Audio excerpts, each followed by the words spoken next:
জনসভায় আসতে শুরু করেছেন নেতাকর্মীরা। বেলা 11টায় জনসভায় বক্তব্য রাখবেন জামায়াতের আমির ডাক্তার শফিকুর রহমান। এ নিয়ে বিস্তারিত জানাতে শহরের এটিএম মাঠ থেকে যুক্ত আছেন রাজীব সেলিম। সেলিম, জনসভায় নেতাকর্মীদের উপস্থিতি কেমন দেখছেন আর কি বলছেন তারা জানাবেন।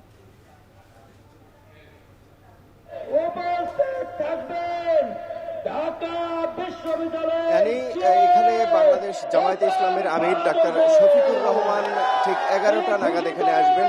স্থানীয় নেতাকর্মীরা আমাদেরকে সেটি জানাচ্ছিলেন এবং সকাল থেকে দেখেছি এখানে যারা দূর দূরান্ত থেকে এসে রাত্রে নওগাঁয় রাত্রি যাপন করেছেন এবং এখানে যারা স্থানীয় নেতাকর্মী রয়েছেন তারা এখানে এসেছেন সকাল থেকেই দেখছি এবং একটা উল্লেখযোগ্য উপস্থিতির পরেই কিন্তু এখানকার যে অনুষ্ঠান সূচি সেটি অনুষ্ঠান কর্মসূচি শুরু হয়েছে। এখানে বিভিন্ন রকম ইসলামিক সঙ্গীত এবং নির্বাচনী সঙ্গীত পরিবেশন করা হয়েছে। তারপরেই এখানকার যে 11 দলীয় যে ঐক্য, এই ঐক্যের অন্যান্য জামায়াতে ইসলাম ছাড়া অন্যান্য যে দলগুলো রয়েছে সেই দলের নেতাকর্মীরাও এখানে এসেছেন এবং নেতারা মঞ্চে বক্তব্য দিতে শুরু করেছেন। বিভিন্নভাবে দলীয় এবং নিজেদের ব্যক্তিগত ইশতেহার দিচ্ছেন তারা। এই ইশতেহারগুলোর মধ্য দিয়ে আসলে সাধারণ ভোটারদের মন জয় করার চেষ্টা করছেন তারা। বলছেন যে বাংলাদেশ জামায়াতে ইসলামের আমির যখন এই মাঠে বক্তব্য দেবেন সেই বক্তব্যের মধ্য দিয়ে আসলে নির্বাচন, কয়েকদিন পরে নির্বাচন, সেই নির্বাচনের যে দিক নির্দেশনা সেগুলো থাকবে। সেই দিক নির্দেশনা অনুযায়ী মাঠ পর্যায়ে 11 দলের নেতাকর্মীরা কাজ করলে ভোটের মাঠে অনেকটাই প্রভাব ফেলবে এবং ঠিক নির্বাচনের কয়েকদিন আগের এরকম একটি জনসভার কারণে আসলে তাদের ভোট বাড়বে, ভোটের মাঠে তাদের পরিবেশ আরো তাদের পক্ষে থাকবে। এবং আমরা দেখেছি যে বাংলাদেশ জামায়াতে ইসলামের আমিরের বিরুদ্ধে যে নারী বিদ্বেষী যে বিভিন্ন ধরনের কথা উঠে এসেছে, এখানকার স্থানীয় নেতাকর্মীরা বলছিলেন যে সেই কথাগুলোর জবাব দিতেই আজকে এই নওগাঁয় এসেছেন নারী, যারা জামায়াত ইসলামের নারী কর্মী রয়েছেন তারা এখানে এসেছেন মিছিল নিয়ে। আমরা সেটি দেখেছি সকাল থেকে মিছিলের মধ্য দিয়েই আসলে এই মাঠ ভরে গেছে। একপাশে নারী সমর্থকরা রয়েছেন, নারী কর্মীরা রয়েছেন, তারাও বিভিন্নভাবে এখানে মিছিল নিয়ে এসেছেন, খণ্ড খণ্ড মিছিল নিয়ে এসেছেন। কিছুক্ষণের মধ্যেই এখানে বাংলাদেশ জামায়াত ইসলামের আমির এসে বক্তব্য প্রদান করবেন। হেলিকপ্টার যোগে তিনি ঢাকা থেকে নওগাঁয় আসবেন। এই ছিল আমার কাছে নওগাঁর এটিএম মাঠ থেকে সব শেষ। বাংলাদেশের শুধু নয়, আমাদের সারা পৃথিবীতে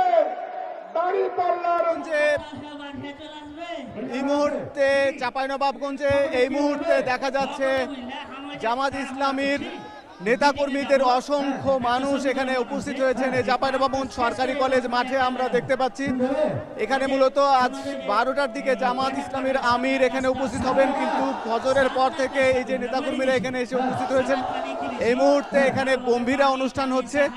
আর এখানে মূলত নেতাকর্মী যারা আছেন তারা বিভিন্ন স্লোগানে মুখরিত করছেন এই পুরো অঞ্চল। আমরা দেখতে পাচ্ছি যে এখানে সাধারণ মানুষ এবং পাশাপাশি 10 দলীয় জোটের নেতাকর্মী, জামাত ইসলামের নেতাকর্মীরা এখানে এসেছেন। এখানে চাঁপাইনবাবগঞ্জের 3টি আসন, তার মধ্যে এটি মূলত চাঁপাইনবাবগঞ্জ সদর।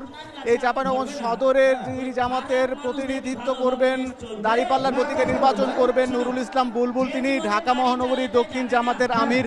এজন্য মূলত তার এই অঞ্চলে একটি জনপ্রিয়তা রয়েছে এবং এই জনপ্রিয়তা পাশাপাশি দেখা যাচ্ছে যে এছাড়া চাঁপাইনবাবগঞ্জ 1 আসন এবং চাঁপাইনবাবগঞ্জ 2 আসন, এই 3 আসন মিলে যে চাঁপাইনবাবগঞ্জের 3টি আসনের নেতাকর্মীরা এখানে উপস্থিত হয়েছেন। এখানে নারীদের কিন্তু বিপুল উপস্থিতি লক্ষ্য করা যাচ্ছে এবং জামাত আমির বলছেন বিভিন্ন জায়গায় যে তাদের নারীদের নিরাপত্তা এবং সম্মান নিশ্চিত করতে চায়, নারীদেরও কর্মসংস্থানের সুযোগ দিতে চায়।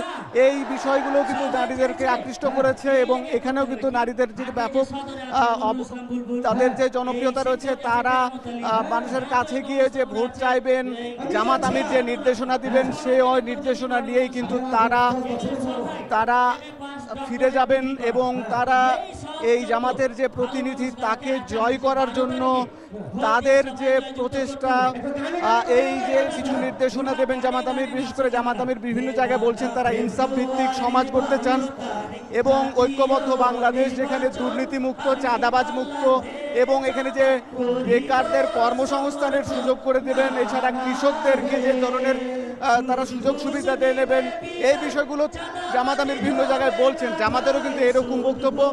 এই বিষয়গুলো নিয়েই কিন্তু তারা সাধারণ ভোটারদের কাছে যাবেন এবং জামাত আমিরের বক্তব্য শোনার অপেক্ষায়। এই মূলত চাঁপাইনবাবগঞ্জ সদর আসন থেকে। আজ নওগাঁর পর চাঁপাইনবাবগঞ্জে জনসভায় যোগ দেবেন জামায়াত আমির, সে খবরই জানাচ্ছিলেন সহকর্মীরা।